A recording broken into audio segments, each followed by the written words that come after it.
আমাদের বাড়ির প্রায় সবাইকেই পশু পাখি প্রেমী বলা যায়। বিশেষত আমার ঠাকুরদা, মানে দাদু যদিও পেশায় ডাক্তার ছিলেন, কিন্তু অবসরে দাদু একজন একদমই প্রকৃতি প্রেমিক।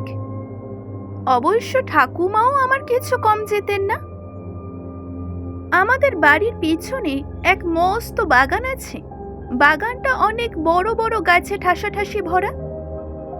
সবই যে দাদুর আমলের তেমন নয়, কিছু কিছু বড় বড় গাছপালা দাদুর বাবা বা ঠাকুরদার আমলেরও আছে, তবে বেশিরভাগই দাদুর নিজের হাতে লাগানো। তাছাড়া কিছু কিছু আছে মালি কাকার হাতের। কাছেই গরমের ছুটিতে বাড়িতে এলে আমার প্রায় সারা দিনটাই বাগানের কোণে ও কোণে ঘুরে বেরিয়েই কেটে যেত। আমার দাদু রোগীদের কাছেও তাদের খুব প্রিয় ডাক্তারবাবু ছিলেন।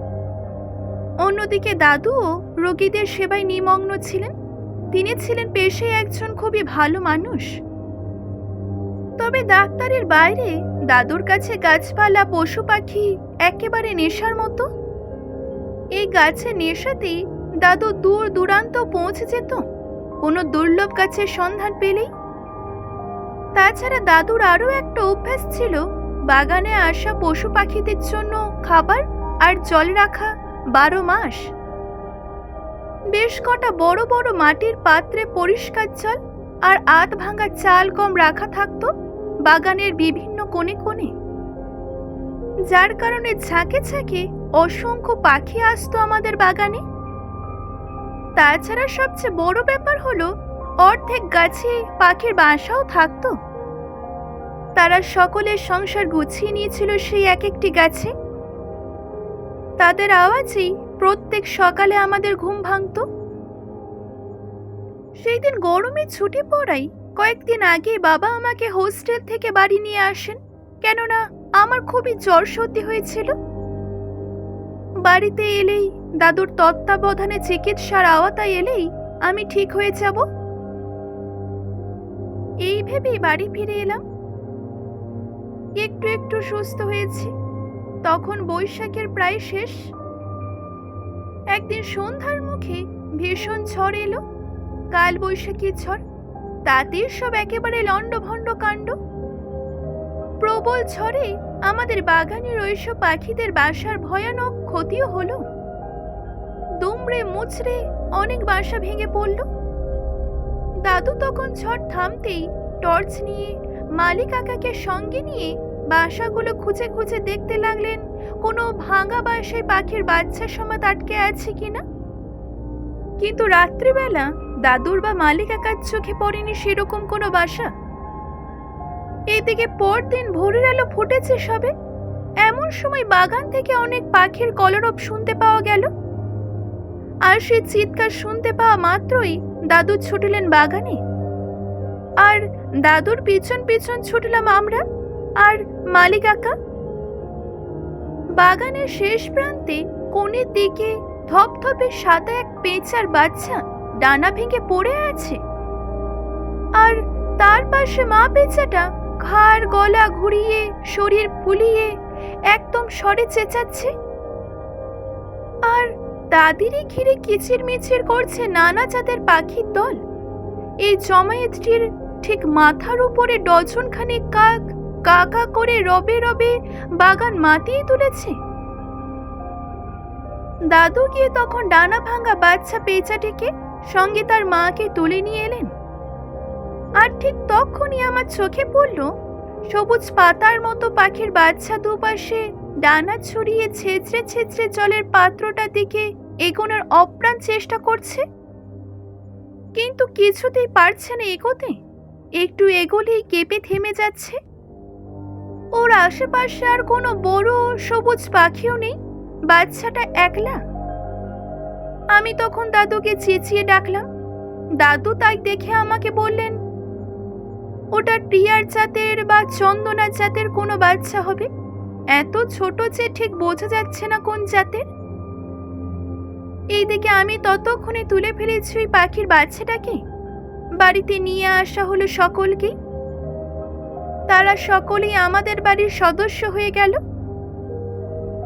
এই নতুন পোষ্যদের নিয়ে বাড়িতে বেশ একটা ব্যস্ত সমস্ত হই হই রই রই ব্যাপার স্যাপার চলতে থাকলো।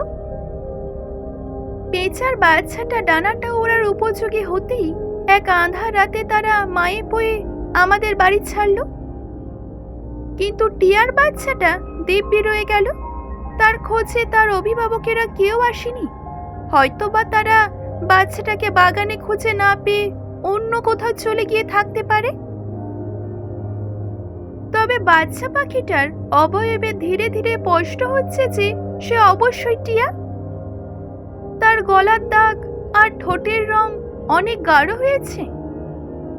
ঘরের এ কোণ থেকে ও কোণে ওড়াউড়ি করে বটে, কিন্তু ঘরের বাইরে কিছুতেই যায় না। দাদু আর ঠাকুমা অনেক চিন্তা ভাবনা করে টিয়াটির নামকরণ করলেন গঙ্গারাম। গঙ্গারাম ধীরে ধীরে একটু একটু করে বড় হচ্ছে। তাই ঠাকুমা দাদুকে বলে মালিক কাকাকে দিয়ে একখানা বেশ বড় সড়ো দাঁড় লাগানো খাঁচা আনালেন। গঙ্গারাম সেই খাঁচায় ঢুকে বেশ বহাল তবিয়েতে রইল। কিছুদিনের মধ্যেই ওই প্যাঁচামা ও বাচ্চাটা যে আমাদের মোটেই ভোলেনি তার প্রমাণ পাওয়া গেল। এক সন্ধ্যায় আমাদের রাঁধুনি ওষ্টি পিসির চিৎকার শোনা গেল। একটা বড় আর একটা ছোট ধপধপে সাদা লক্ষ্মী পেঁচা দাদুর ডাক্তারখানা ঘরে লাগোয়া পাঁচিলে বসে আছে দেখা গেল। আর তারপর থেকেই প্রত্যেক সন্ধ্যায় তারা সেখানে এসে বসে থাকত, বোধহয় কৃতজ্ঞতা জানাতে। ঠাকুরমার পরিয়ে দেওয়া সে সিঁদুরের টিপ তাদের কপালে অন্ধকারে পরিষ্কার না বোঝা গেলেও ঠিক চিনতে পারতাম যে তারা মায়ে বয়ে এসেছে। আর তার বড় কারণ ছিল গঙ্গারাম। সেখান থেকে সোজাসুজি দেখা যায় ডাক্তারখানা ঘরে লাগোয়া পাঁচিলটা। পেঁচারা মায়ে বয়ে এসে বসা মাত্রই গঙ্গারাম কত কিছু যে বলতো নিজের ভাষায় তার ইয়ত্তা নেই। এমনকি ঠাকুমা আর ওষ্টি পিসি দিব্যি তাদের লক্ষ্মী আর জগন্নাথ বলে আলোচনা করতেন। এমনই হঠাৎ করে দাদু না ফেরা দেশে চলে গেলেন। সঙ্গে ডাক্তারখানাও একদিন বন্ধ হয়ে গেল। তবে লক্ষ্মী আর জগন্নাথের আশাও বন্ধ হলো একদিন। কেন তা জানি না, হয়তো দাদুর কারণেই। বাড়িতে এখন শুধু ঠাকুমা, ওষ্টি পিসি আর মালিক কাকা শুধু, আর রয়েছে গঙ্গারাম। আমরা আসি ছুটি কাটাতে, আবার চলে যাই। কিন্তু গঙ্গারাম আমাদের খুব ভালো করে জেনে গিয়েছিল। ঠাকুমা এবং ওষ্টি পিসির কথা শুনতে শুনতেই বেড়ে কথা শিখেছিল গঙ্গারাম। এইভাবে বছরের পর বছর পার হয়ে যেতে লাগলো। কিছুদিন পরই আমার পরীক্ষা রয়েছে, কিন্তু ঠাকুমা খুব করে আমাকে যেতে বলেছেন বাড়ি। তার জন্য বাবা পরীক্ষার 2 দিন আগে আমাকে নিতে এলেন। বাড়ি যাওয়ার সময় গঙ্গারামের জন্য কমলা লেবু নিলাম, সে খেতে ভারী ভালোবাসে। এইদিকে বাড়ি ফিরে এসে দেখি গঙ্গারাম ভালোই কথা বলতে শিখে গেছে। এমনকি হরে কৃষ্ণ, রাধে রাধে, মা, ওষ্টি, মালি এর সব কিছুই বলতো। হুশ করে 2 দিনটা পেরিয়ে গেল। পরের দিনই আমি হোস্টেলে ফিরবো। আমাকে পৌঁছে দিয়েই বাবা মাও উত্তরবঙ্গে ফিরে যাবেন। বাবার তখন ওখানে পোস্টিং। কিন্তু আমার মনটা খুবই খারাপ হয়ে গিয়েছিল। আমি গঙ্গারামের সাথে বসে বসে খেলছিলাম। গঙ্গারাম মনে হয় উঠতেই জানতো না, নাকি উঠতে ভুলে গিয়েছিল কে জানে। তবে মজার ব্যাপার, ওই খাঁচা খোলা হলেই সে নিচে নিচে হেঁটে হেঁটে বাহির হতো আর নিচে নিচে ভিতরে প্রবেশ করত। সে কিন্তু কখনো উড়ে পালাবার চেষ্টাই করেনি। কাজে যথারীতি সেই দিনও সে খেলা হলে খাঁচার ভিতরে ঢুকে গেল। বাড়ির সকলেই ততক্ষণে নিজের নিজে যে যার কাছে ব্যস্ত হয়ে পড়েছে। আমি তখন আর কি করি, দাদুর সেই ইজি চেয়ারটি গিয়ে আমি বসলাম দালানে। ওটা আমার দাদুর চেয়ার, কাছেই আমার খুবই বসতে ভালো লাগতো। আর বসে বসে মনটাও খুব খারাপ হয়ে গেল। আজ বেশ বছর কয়েক হলো দাদু চলে গেছেন। চোখ বুজে হেলান দিয়ে আমি বসে আছি। হঠাৎই ভীষণ জোরে চিৎকার করে উঠল গঙ্গারাম। তারপর আবার চিৎকার করলো। আমি ছুটলাম ঠাকুমার ঘরের সামনের বারান্দায়। গিয়ে দেখি ফোঁটা ফোঁটা রক্ত, সবুজ রঙের ছেঁড়া পালকের টুকরো, ঠিক গঙ্গারামের খাঁচার তলার মেঝেতে। একটু দূরেই থামের আড়ালে একটা বড় সাইজের হুলো বেড়াল বসে বসে থাপা চাটছে, আর পাশে রক্তাক্ত খোবলানো গঙ্গারামে নেতিয়ে পড়া দেহটা। তখন একটু প্রাণ ছিল বোধহয়, একটু তীর তীর করে কাঁপছিল। তারপর সব শেষ। আমি হুলোটাকে তাড়া করে চিৎকার করে কাঁদতে কাঁদতে দৌড়লাম। ততক্ষণে সকলে ছুটে এসেছে সেখানে।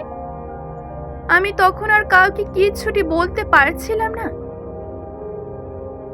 সবাই ততক্ষণে গঙ্গারামের খালি খাঁচাটার দিকে তাকিয়ে সবকিছুই বুঝে গিয়েছিল। আমি খাঁচাটার দরজা লাগাতে ভুলে গিয়েছিলাম। ঠাকুমা তারপর আমাকে অনেক সান্ত্বনা দিয়েছিলেন, এমন করে যে মানুষ মাত্রই ভুল হয়, কিন্তু আমি কিছুতে নিজেকে ক্ষমা করতে পারিনি। একমাত্র আমার এই ভুলের বিরাট মাসুল দিতে হয়েছিল গঙ্গারামকে। তারপর অনেক দিন কেটে গেছে। অনেকেই বলেছিল আরেকটি টিয়া আনতে, কিন্তু আমি আর সম্মতি দিইনি।